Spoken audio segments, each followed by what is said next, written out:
J'ai soif d'innocence. Lorsque je décidai enfin de quitter la civilisation et ses fausses valeurs, et de me retirer dans une île du Pacifique, sur un récif de corail au bord d'une lagune bleue, le plus loin possible d'un monde mercantile, entièrement tourné vers les biens matériels, je le fis pour des raisons qui ne surprendront que les natures vraiment endurcies. J'avais soif d'innocence. J'éprouvais le besoin de m'évader de cette atmosphère de compétition frénétique et de lutte pour le profit où l'absence de tout scrupule était devenue la règle, et où, pour une nature un peu délicate et une âme d'artiste comme la mienne, il devenait de plus en plus difficile de se procurer ces quelques facilités matérielles, indispensables à la paix de l'esprit. Oui, c'est surtout de désintéressement que j'avais besoin. De ceux qui me connaissent savent le prix que j'attache à cette qualité. La première et peut-être même la seule que j'exige de mes amis. Je rêvais de me sentir entouré d'êtres simples et serviables, au cœur entièrement incapable de calculs sordides, auxquels je pourrais tout demander, leur accordant mon amitié en échange, sans craindre que quelque mesquine considération d'intérêt ne vînt ternir nos rapports. Je liquidai donc les quelques affaires personnelles dont je m'occupais et arrivai à Tahiti au début de l'été. Je fus déçu par Papette. La ville est charmante, mais la civilisation y montre partout le bout de l'oreille. Tout y a un prix, un salaire. Un domestique y est un salaire, et non un ami, et s'attend à être payé au bout du mois. L'expression gagner sa vie y revient avec une insistance pénible. Et ainsi que je l'ai dit, l'argent était une des choses que j'étais décidé à fuir le plus loin possible. Je résolus donc d'aller vivre dans une petite île perdue des Marquises, Taratora, que je choisis au hasard sur la carte, et où le bateau du comptoir Perdier d'Océanie jetait l'ancre 3 fois par an. Dès que je pris pied sur l'île, je sentis que mes rêves étaient enfin sur le point de se réaliser.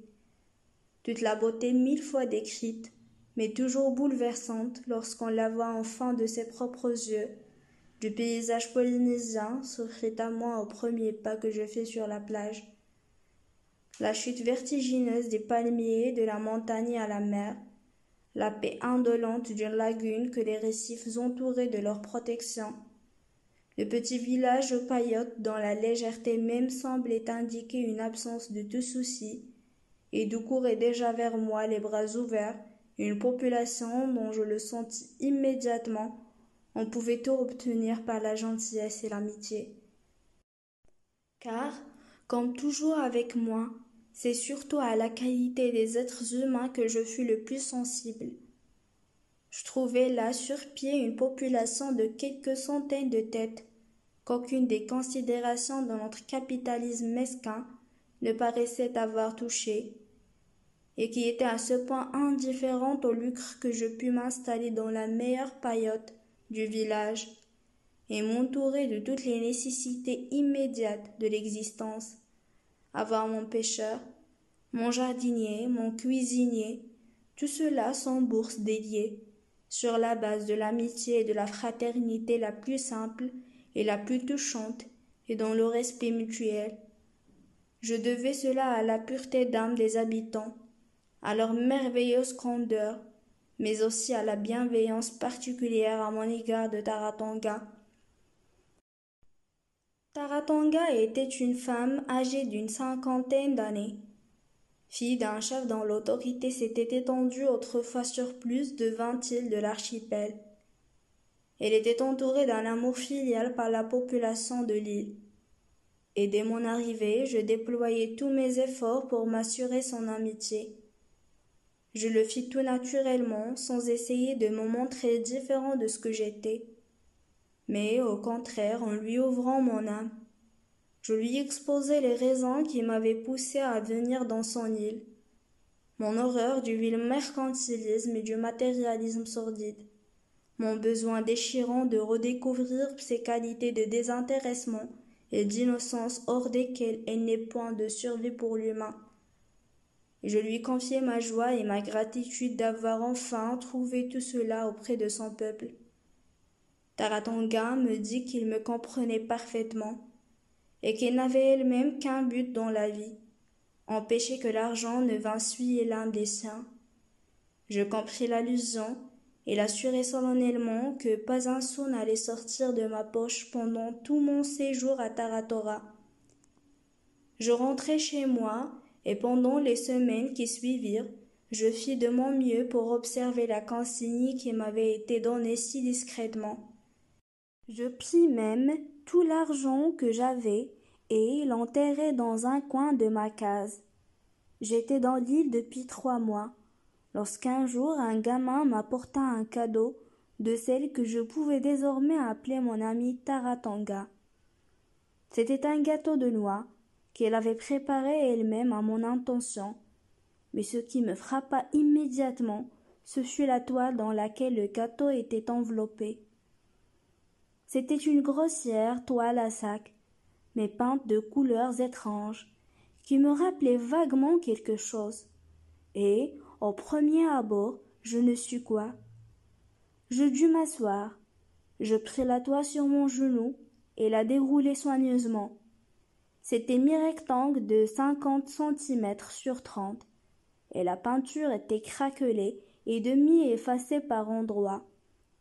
Je restai là un moment, fixant la toile d'un œil incrédule. Mais il n'y avait pas de doute possible. J'avais devant moi un tableau de Gauguin. Je ne suis pas grand connaisseur en matière de peinture, mais il y a aujourd'hui des noms dont chacun sait reconnaître sans hésiter la manière.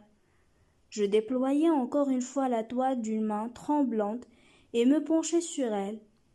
Il représentait un petit coin de la montagne tahitienne et des baigneuses au bord d'une source. Et les couleurs, les silhouettes, le motif lui-même étaient à ce point reconnaissables que malgré le mauvais état de la toile, il était impossible de s'y tromper. J'eus à droite du côté du foie ce pincement douloureux qui, chez moi, accompagne toujours les grands élans du cœur. Une œuvre de Gauguin dans cette petite île perdue, et Taratanga qui s'en était servi pour envelopper son gâteau. Une peinture qui, vendue à Paris, devait valoir 5 millions.